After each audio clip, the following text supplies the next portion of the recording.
Urdu love story पर आने वाले तमाम दोस्तों को वेलकम करते हैं। दोस्तों, अगर ये वीडियो आपको अच्छी लगे तो वीडियो को लाइक कर दें, काइंडली चैनल को सब्सक्राइब कर दें, लेकिन गुजारिश है वीडियो को अंत तक ज़रूर देखें। दोस्तों, मेरा नाम एहसन है और मैं बस्ती पंजाब के एक गांव में रहता हूं। मेरे घर में मेरे अलावा मेरे माँ बाप, एक बड़ा भाई, एक भाभी और 2 बहनें रहती हैं। वालिद सरकारी मुलाजिम हैं और काश्तकारी भी करते हैं।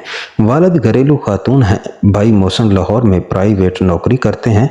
उनकी उम्र 26 साल है। भाभी का नाम नबीला है और वो 23 साल की हैं। बड़ी बहन उस्मा भाई की हम उम्र है, वो BA कर चुकी हैं और एक प्राइवेट स्कूल में पढ़ाती हैं। उनकी मंगनी मेरे चचा ज़ाद नवीद से हो चुकी है। मेरी उम्र 21 साल है और मैं करीबी शहर से कंप्यूटर भी BSc कर रहा हूँ। छोटी बहन सोबिया FSc कर रही है और मेरे साथ मोटरसाइकिल पर शहर जाती है। मोहसिन भाई महीने में एक बार घर आते हैं। उनकी शादी को 2 साल हो गए हैं। शादी के मौके पर वो तकरीबन 1.5 माह की छुट्टी लेकर आए थे। इसके बाद उन्हें नौकरी पर जाना पड़ा। ये तकरीबन 1 साल पहले की बात है।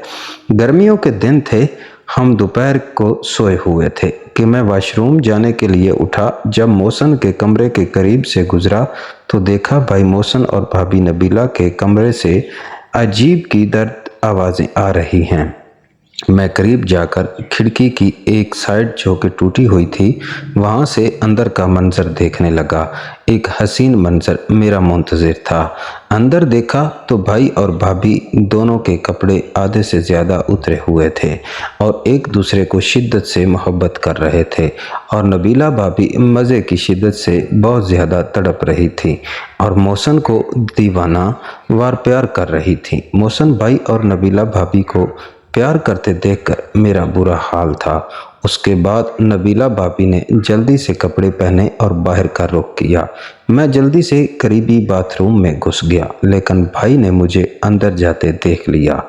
उस वाक़े के दौरान भाई लाहौर चले गए। मेरा नबीला भाभी को देखने का अंदाज ही बदल गया। जब भी वो मेरे सामने आती मेरे दिमाग में वो सारा सीन चलने लगता। शायद भाभी ने भी मुझ में उस तब्दीली को महसूस कर लिया था, लेकिन वो बोली कुछ नहीं। मेरा दिल करता था कि मैं जब भी भाभी को खूब प्यार करूं। इस वाक़े से तकरीबन 1 माह बाद की बात है कि एक दिन मैं, नबीला भाभी और सोबिया ने कुछ खरीदी के लिए शहर जाना था। ज़्यादा अफराद और ख़रीदारी के सामान की वजह से हमने पब्लिक ट्रांसपोर्ट से जाने का फ़ैसला किया। शहर हमारे गांव से 15 किलोमीटर दूर था। हम बाई एस से बैठकर शहर के सारा दिन खरीदारी में मसरूफ़ रहे। वापसी पर देर हो गई और हाईएस बंद हो गई। थोड़ी देर बाद एक हाईएस जो कि गचा गच भरी हुई थी, हमने भी मौका की मुनासबत से उसमें सवार हो गए।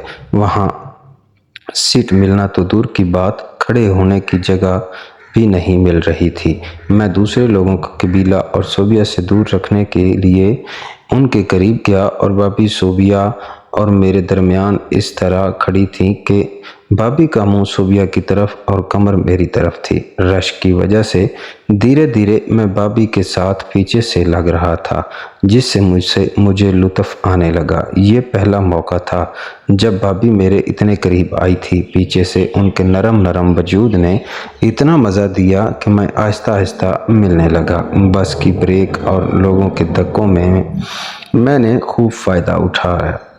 भाभी को मैं यही शोर कर रहा था कि सब बेदेहाती में कर रहा हूँ। मेरा खुद पर कंट्रोल ख़त्म हो चुका था। मेरे धक्कों की रफ्तार इतनी तेज़ हो गई कि भाभी ने भी महसूस कर लिया और उसने कमर को एक तरफ करने की कोशिश की, मगर भीड़ की वजह से ना कर सकी। उसी दौरान हमारा स्टाफ आ गया और हम उतर के अगले दिन मैं कॉलेज से वापस आकर खाना खा रहा था। भाभी कमरे में आ गई। मुझे वो कुछ संजीदा नज़र आ रही थी। उन्होंने पूछा, एहसन ये क्या हरकत थी? मैंने कहा, क्या भाभी, कल मैं तुम बस में मेरे साथ क्या कर रहे थे? मैं भाभी के लहजे को देखकर डर गया और कुछ नहीं। तुम्हें ज़रा भी शर्म नहीं आई? मैंने कुछ नहीं किया। लोग धक्के दे रहे थे। मैं धक्के और जो तुम कर रहे थे उसमें फ़र्क समझती हूँ। सॉरी भाभी, मैंने कुछ जानबूझकर नहीं किया। क्या तुमने बुरा किया, ये कहकर भाभी चली गई। उस वाक़े के बाद मैंने भाभी के पास जाने से कतराता रहा, क्योंकि मैं खौफज़दा था कि कहीं भाभी किसी को कुछ बता ना दे। ना सिर्फ ये कि उससे बोलता नहीं था, बल्कि उसके सामने भी नहीं जाता था। एक दिन मुझे गलती से उज़्मा ने बुलाया और कहा, घर में मेहमान आ रहे हैं, तुम जल्दी से मुझे सामान ला दो। मैं सामान ले आया तो पता चला कि चची ज़हरा और दूसरे लोग आए हुए हैं। उस वक्त भाभी ने मुझे अपने कमरे में बुलाया। उस वक्त उनके होंठों पर मानी खेज मुस्कान थी। उन्होंने पूछा कि तुम्हें पता है कि ये लोग क्यों आए हैं? मैंने कहा नहीं। तो उसने मुस्कुरा कर कहा, ये तुम्हारी मंगनी के लिए आए हैं।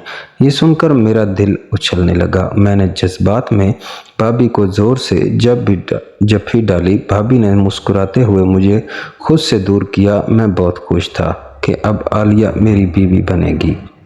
मैंने आलिया को हमेशा ख्वाब में देखे थे, लेकिन उस दिन जो हुआ वो मेरे लिए ख्वाब व ख्याल में भी ना था। मैं बहुत ही खुश था कि आज से आलिया मेरी है। मगर शाम को मुझे पता चला कि मेरी मंगनी सुमेरा से कर दी गई है। सुमेरा भी खूबसूरत थी, मगर मुझे आलिया पसंद थी। सुमेरा ने उस दिन के बाद हमारे घर आना बंद कर दिया था। मैंने आलिया से बात करने की कोशिश की, मगर मुझे वो एक बहनोई की नज़र से देखती थी। उसने मुझसे हंसी मजाक शुरू कर दिया, जैसे वो मेरी साली हो। मैंने भी हालात से समझौता करना शुरू कर दिया। मंगनी से 1 महीने बाद बात है, भाभी ने अम्मी से मई के जाने के लिए कहा तो अम्मी ने कहा कि मैं उसे छोड़ आऊँ। हम मोटरसाइकिल पर रोज़ाना रवाना हुए। जब उनके घर पहुंचे तो मगरिब का वक्त हो गया था। भाभी के घर वालों ने मुझे रोक लिया। मैं आपको यहाँ भाभी के ख़ानदान के बारे में बता दूंगा। उसके 3 भाई और 2 बहनें हैं। बड़े भाइयों की शादी हो चुकी है, जो उसी गांव में अलग अलग घरों में रहते थे। एक बहन भी शादीशुदा है, वालिद वफात पा चुके हैं। घर में सिर्फ उनकी अम्मी, छोटा भाई खालिद और बहन रहते हैं। मैं रात को खालिद के कमरे में जाकर सो गया। फिर सुबह हो गई और मैं भाभी के घर से वापस आ गया। घर वापस आया तो कुछ दिन गुजरने के बाद भाभी को दोबारा घर वापस ले आया और मेरी जो शादी थी वो धूमधाम से उसकी तैयारी होना शुरू हो गई। शादी की रात मैंने अपनी वाइफ के साथ खूब एंजॉय किया और खूब हम बिस्तरी की। उसके बाद अल्लाह का मैंने लाख लाख शुक्र अदा किया कि मैं भाभी के साथ ज़ना करने से बच गया हूँ, क्योंकि अगर घर में भाभियाँ अच्छी हों तो हर बंदा बच सकता है। अगर भाभी बुरी होगी तो लाजमी बात है मैं अभी भाभी के साथ बुरा बन जाता, पर भाभी ने मुझे थोड़ी सी गलती पे काफ़ी ज़्यादा डांटा था, जिसकी वजह से मैं दोबारा भाभी को हाथ तक नहीं लगाया। तो दोस्तों, इस स्टोरी से हमें ये नसीहत मिलती है कि भाभियों को ऐसा होना चाहिए कि वो बिल्कुल अपने देवर को गलत हरकत ना करने दें। अगर भाभियां कल को देवर की साथ गलत हरकत करेंगी तो देवर भी उनके साथ ज़िना पे लग जाएगा। दोस्तों, वीडियो अच्छी लगी हो तो ज़रूर बताइएगा। कमेंट में चैनल सब्सक्राइब करके घंटी के बटन को दबाएं ताकि आपको ऐसे वीडियोस मिलते रहें।